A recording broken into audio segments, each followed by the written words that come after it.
Kalau mengalami astral projection itu bahaya buat orang-orang awam karena ketika kita mengalami tidur dan roh ini keluar dari badan dan melakukan perjalanan dengan waktu yang berbeda dengan waktu di mana kita tidur, itu nanti bisa si badan ini itu bisa diisi dengan yang lain karena kita kan satu frekuensi dengan dimensi lain. Jadi badan ini kosong, rohnya keluar mengalami perjalanan astral dan bisa jin ataupun makhluk-makhluk lain yang bisa kapan saja masuk ke badan kita. Nah, di saat badan ini terisi sama yang lain, sama jin ataupun roh yang lain, maka kita akan terkunci dan tidak bisa kembali ke badan. Itu bahayanya.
Assalamualaikum warahmatullahi wabarakatuh. Selamat datang di Jurnal Intan Indigo. Mugi sedaya tansah pinaringan rahayu sagung dumadi. Mungkin kalian di luar sana banyak yang masih penasaran dengan apa itu sleep paralysis atau orang yang biasa mengenalnya dengan istilah ketindihan atau rep-repan. Nah, di sini aku pengen bahas tentang sleep paralysis. Kalau dari segi medisnya itu orang menyebutnya ada kelumpuhan syaraf, tapi itu hanya sebagian, jadi tidak keseluruhan, dan biasanya itu dialamin ketika orang lagi posisinya tidur. Nah, ketindihan yang mau aku bahas itu dari segi metafisika. Jadi aku sendiri pun pernah mengalami itu, dan ada beberapa temanku juga pernah sharing tentang itu. Nah, sleep paralysis ini itu keadaan dimana kita terbangun dari tidur ataupun kita lagi posisinya OTW mau tidur, jadi keadaannya udah capek, udah memasuki alam bawah sadar. Nah, di situ karena kita udah memasuki alam bawah sadar, itu kita masuk ke frekuensi dimensi lain. Jadi kebanyakan orang mengalami terbangun, mata terbuka, tapi badan ini nggak bisa bergerak, telinga tapi tetap dengar. Cuman kadang orang mau teriak, mau minta tolong gitu nggak bisa, bahkan ngomong aja nggak bisa gitu. Nah, terjadi memang seperti kelumpuhan sesaat, berapa second gitu memang nggak bisa bergerak badannya. Tapi di saat mata terbuka itu biasanya orang yang mengalami sleep paralysis ataupun ketindihan itu biasanya melihat dimensi lain atau melihat makhluk astral yang ada di situ. Nah, itu apa sih sebenarnya yang dialamin orang-orang yang mengalami sleep paralysis? Kalau dari segi metafisika yang aku lihat itu bisa jadi karena ketika orang memasuki alam bawah sadar itu frekuensinya sama, jadi sangat mungkin orang nggak perlu punya kelebihan, jadi orang awam pun sangat mungkin untuk melihat dimensi mereka. Jadi maksudnya niatannya mereka ini tidak mengganggu, mereka memang ada berdampingan dengan kita di ruang dan waktu yang sama, cuman karena kita memasuki alam bawah sadar, jadi kita bisa melihat keberadaan mereka yang tadinya kita nggak lihat. Jadi niatannya bukan mengganggu, mereka memang ada. Dan saat buka mata itu kita melihat keberadaan mereka yang ada di sekitar kita. Dan itu yang kemungkinan yang pertama, jadi memang nggak sengaja kita masuk ke dimensi mereka. Tapi ada juga orang yang mengalami sleep paralysis itu karena diberi penglihatan, karena ada sesuatu yang dikirimkan ke dia gitu. Jadi memang dikirim oleh seseorang yang ditujukan memang untuk orang tersebut yang berkeinginan untuk menunjukkan keberadaannya dia. Jadi si A, misalkan si A yang mengalami sleep paralysis ini menjadi target untuk kiriman seseorang. Nah, ketika masuk di alam bawah sadar, dia ngalamin sleep paralysis tapi dia tidak bisa bergerak. Jadi dia dikasih tunjuk makhluk yang dikirim oleh seseorang buat si orang yang mengalami sleep paralysis ini. Jadi dia dikasih lihat, oh bentukannya begini. Dan itu biasanya vibrasi-vibrasi rendah itu yang biasanya dikirimkan ke seseorang untuk mengganggu dengan wujud-wujud, dengan bentuk-bentuk yang menyeramkan. Jadi si orang awam ini dengan mengalami sleep paralysis, dia tidak bisa bergerak tapi dipertontonkan wujud-wujud yang menyeramkan. Dan itu biasanya si orang ini akan otomatis berpikiran, aduh aku bakal celaka ini, aku bakal diapain, rasa takut yang sangat amat. Dan itu sebenarnya si makhluk ini hanya dipertontonkan atau diperlihatkan kepada si target yang dikirimin ini. Jadi memang sleep paralysis ini selain gangguan yang dialamin tubuh seperti lelah yang teramat sangat atau kantuk yang berat, itu kan masih keadaan sadar, masih bisa dengar, tapi biasanya mereka ini masuk ke alam bawah sadar, itu sangat mungkin banget. Atau keadaan fisik yang drop, itu mungkin banget buat mengalami sleep paralysis atau ketindihan yang orang-orang biasa sebutnya. Nah, tapi ternyata bukan hanya faktor itu aja. Jadi sleep paralysis itu biasa dialami oleh orang yang biasanya dijadikan target oleh seseorang untuk dikirim-kirim. Jadi dikirim-kirimnya bukan santet atau teluh, bukan, tapi lebih ke dikirim sosok makhluk astral yang diwujudkan dalam bentuk yang menyeramkan hanya untuk neror si target tersebut. Jadi yang mengalami sleep paralysis ini akan tetap melihat sosok-sosok yang menyeramkan tapi tidak bisa berbuat apa-apa. Jadi nanti aku pengen share ke kalian bukan hanya sleep paralysis tapi fenomena-fenomena lain yang kalian mungkin salah satu yang pernah mengalaminya, yaitu lucid dream dan astral projection.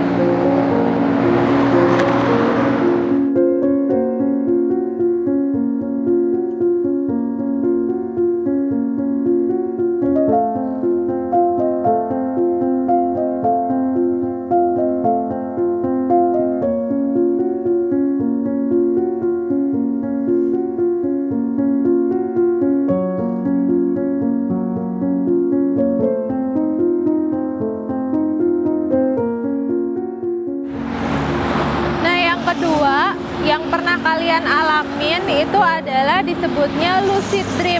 Lucid dream itu kondisi tidur sama, tapi itu bisa direncanakan. Jadi di saat kalian bermimpi itu biasanya orang-orang yang mengalami lucid dream itu akan menyadari bahwa saat itu oh aku bermimpi. Jadi kalian menyadari bahwa ini mimpi dan kalian bisa kontrol itu semua dengan otak. Jadi kalian bisa kontrol itu semua, seperti misalkan kalian pengen ada di kondisi seperti apa atau kalian pengen ada di mana, itu bisa dikontrol dan itu perlu latihan. Jadi orang-orang yang nggak sengaja mengalaminya memang banyak, tapi banyak orang yang penasaran ataupun tertarik pengen gimana sih caranya buat merencanakan lucid dream itu sendiri. Jadi dari sebelum dia tidur itu biasanya udah merencanakan bahwa aku pengen mengalami lucid dream, dan beberapa orang yang melakukan latihan dan itu berulang-ulang dan pastinya ada tahapan, dan biasanya orang yang latihan itu akan terbiasa bagaimana caranya untuk bisa mengalami lucid dream. Bahkan kebanyakan orang yang bisa mengalami lucid dream itu bahkan biasanya orang-orang tersebut akan ketagihan, karena dengan lucid dream itu kalian akan bisa berada di satu tempat sesuai kemauan kalian, dan kalian bahkan bisa di kondisi sesuai apa yang kalian mau. Jadi lucid dream itu sebenarnya bagian dari imajinasi. Dan lucid dream itu ada keuntungannya memang buat orang-orang yang melatih buat bisa lucid dream itu sendiri. Keuntungannya adalah orang-orang yang bisa mengontrol alam bawah sadar dengan otak itu biasanya akan mengurangi potensi untuk terjadinya dihipnotis ataupun digendam oleh orang. Zaman sekarang kan banyak orang-orang jahat yang punya tujuan-tujuan tertentu dengan melakukan hipnotis ataupun gendam. Nah, orang-orang yang bisa terlatih untuk bisa merencanakan lucid dream, orang-orang bisa menguasai alam bawah sadar dengan otak mereka, orang tersebut bisa mengurangi potensi untuk mengalami hipnotis ataupun gendam.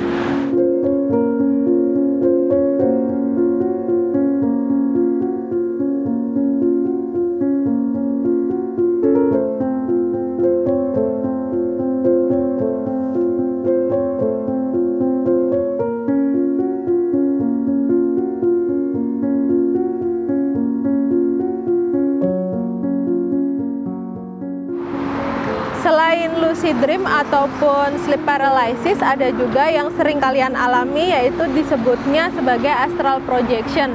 Astral projection itu biasanya kondisi ketika kita tidur, dan astral projection itu sendiri juga adalah sebuah perjalanan secara astral. Jadi waktunya biasanya itu adalah sama. Nah, astral projection ini banyak orang yang penasaran ataupun pengen mencoba dengan cara latihan diulang berkali-kali untuk bisa mendapatkan astral projection. Kenapa orang biasanya penasaran? Karena biasanya astral projection itu biasanya orang itu memikirkannya itu adalah sesuatu hal yang seru ataupun asik, karena bisa dengan keadaan tidur itu bisa melakukan perjalanan di mana aja di seluruh penjuru dunia, bahkan itu bisa dilakukan dengan astral projection.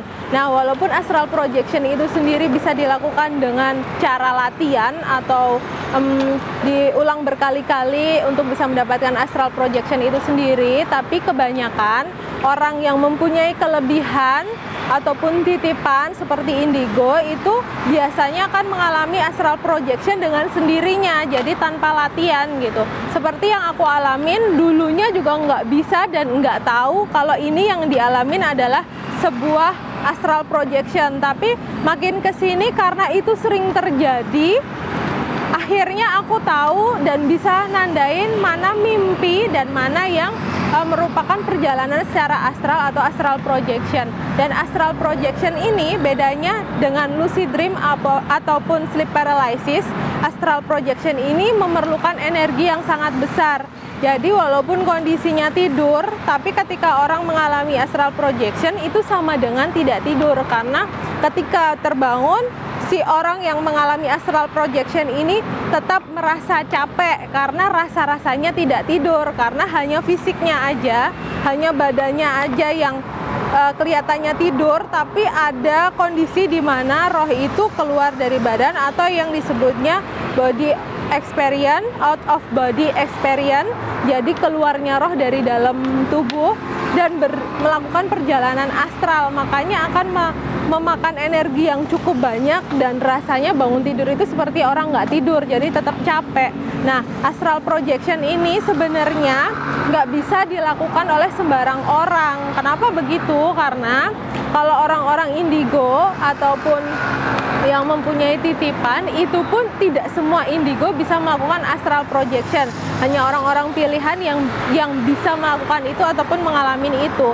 Nah, kalau mengalami astral projection itu bahaya buat orang-orang awam, karena ketika kita mengalami tidur dan roh ini keluar dari badan dan melakukan perjalanan dengan waktu yang berbeda dengan waktu di mana kita tidur, itu nanti bisa si badan ini itu bisa diisi dengan yang lain, karena kita kan satu frekuensi dengan dimensi lain. Jadi badan ini kosong, rohnya keluar mengalami perjalanan astral, dan bisa jin ataupun makhluk-makhluk lain yang bisa kapan saja masuk ke badan kita. Nah, di saat badan ini terisi sama yang lain, sama jin ataupun roh yang lain, maka kita akan terkunci dan tidak bisa kembali ke badan. Itu bahayanya. Jadi walaupun bisa dilatih, aku sih tidak menyarankan buat kalian mencoba-coba untuk bisa melakukan astral projection, karena itu tadi bahayanya.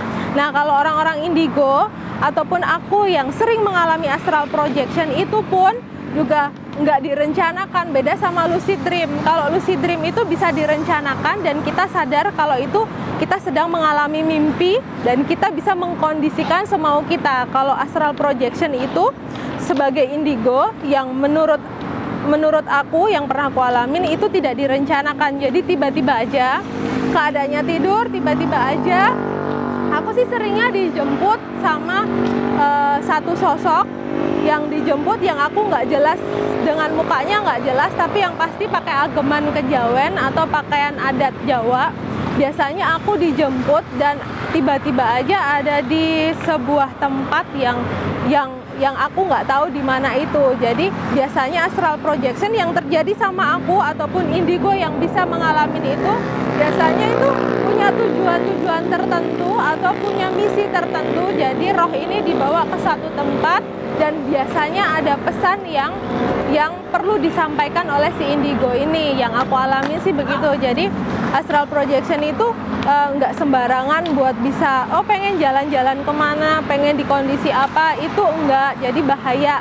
Kalau indigo itu aman karena biasanya yang menjemput ini adalah sosok yang bakal menjaga badan ketika roh ini keluar dari badan. Jadi akunya jalan-jalan secara astral di tempat yang berbeda dan ada pesan yang nantinya akan aku bawa dan harus disampaikan.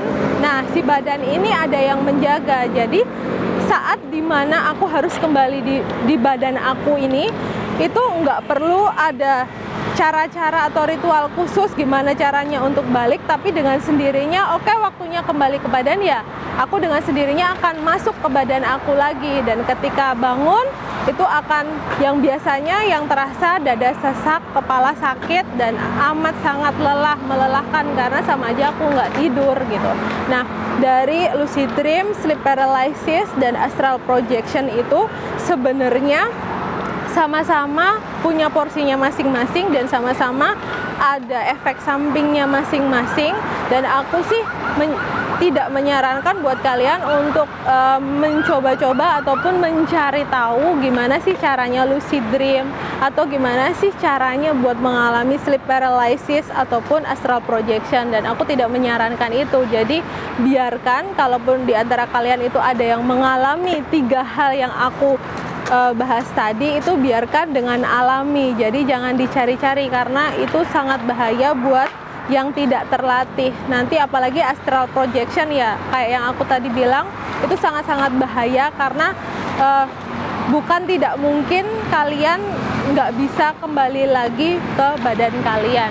Jadi 3 hal itu tadi yang aku pengen share ke kalian. Semoga bisa didapetin intinya dari lucid dream, apa itu sleep paralysis dan astral projection, dan semoga bermanfaat buat kalian. Oh ya, buat kalian penonton Jurnal Intan Indigo, kalau misalkan kalian pernah mengalami 3 hal yang aku sharing ke kalian tadi, lucid dream, sleep paralysis ataupun astral projection, kalian boleh banget buat share di kolom komen, karena akun Jurnal Intan Indigo ini aku sendiri, aku pribadi yang pegang. Jadi kalau kalian sharing dan aku yang balas komen itu ya memang aku pribadi yang balas komen itu karena aku sendiri yang pegang. Terima kasih untuk kalian yang masih mengikuti Jurnal Intan Indigo. Terima kasih atas semua komen-komen positif, karena komentar positif, ucapan positif itu semuanya berasal dari hati dan pikiran yang positif. Dan sesuatu yang positif itu akan menjadi magnet positif untuk diri kalian sendiri. Terima kasih, jangan lupa subscribe, like, komen, dan share. Wassalamualaikum warahmatullahi wabarakatuh.